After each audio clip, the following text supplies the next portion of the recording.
In the quiet town of Ashwood, Oregon, surrounded by pine trees and fog, the nights were peaceful. People didn't lock their doors. Children played outside until sunset. Life was simple until one October night when a scream shattered the silence. At 11:47 p.m., a neighbor called 911. A woman's voice, one single cry for help, and then nothing. When police arrived, they found the body of Emily Carter, a 32-year-old schoolteacher. The front door was locked from the inside. The windows were sealed. There were no signs of robbery, just an overturned chair and a clock stopped at 11:46. Detective Sarah Mills was assigned to the case. She was respected, calm, and brilliant, but haunted by her past. Years ago, she lost her husband in a case that was never solved. When she stepped into Emily's home, she felt the same chill she once felt at that crime scene. Nothing about the scene made sense. A candle still burned near the window. A photograph had Emily's face torn out. And in the corner, under the couch, Sarah found a small, black recorder. She pressed play. A man's voice, low and distorted, whispered, "You're looking in the wrong direction, detective." He didn't deserve it, but neither did she. She replayed it again and again. The message was recorded the night Emily died. The voice was unfamiliar, but something about the tone felt close, like someone she'd once known. The next morning, the story spread across town. Ashwood hadn't seen a murder in 15 years. The local journalist, Laura Green, began covering the story.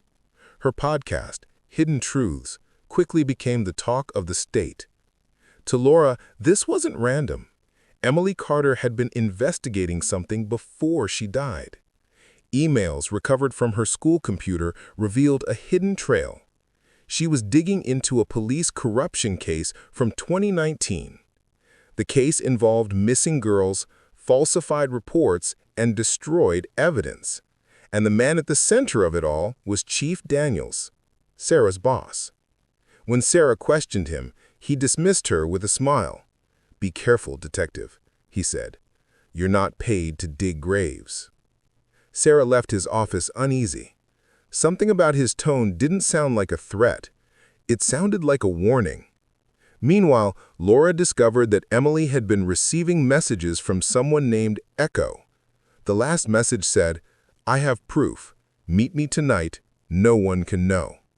That was the night Emily died. Sarah traced the location of those messages. They came from a public library computer used hours before the murder. The security footage showed a man wearing a police badge. The frame was blurry, but the shape of the badge matched the Ashwood police emblem. Sarah began to suspect her own department. She started working late nights, studying every file, every report, every missing timestamp. She barely slept. The whispers in her mind grew louder. Then one night, a message appeared on her phone. No name, no number.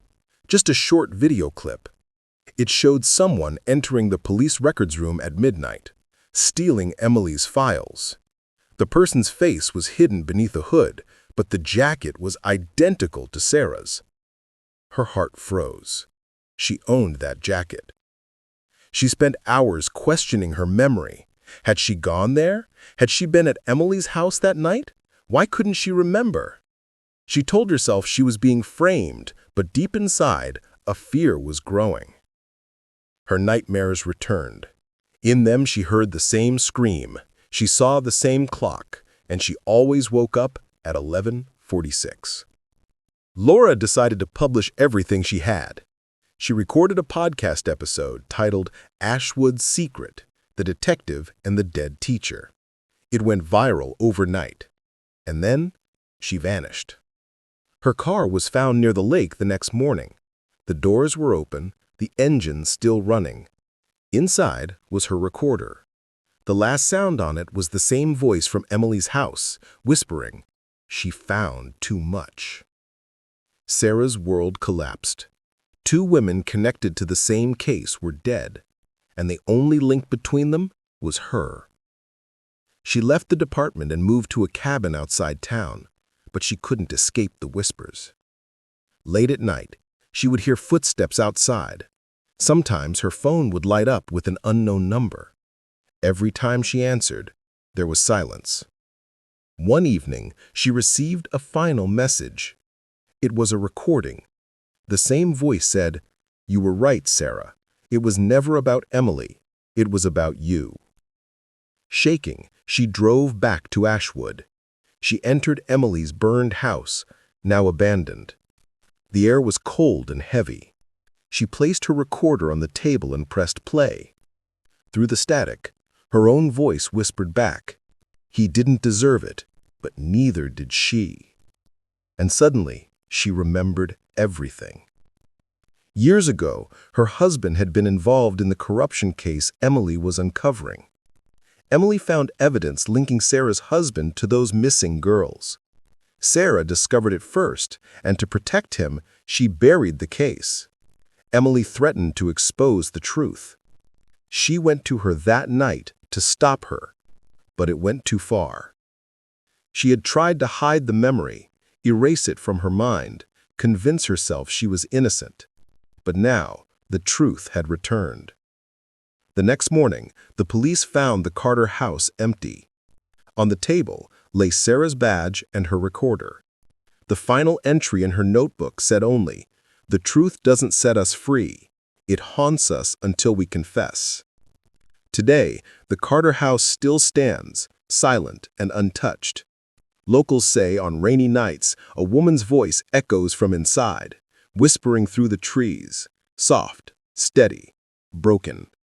They say it sounds like Sarah, still searching for peace, still chasing the truth she buried herself.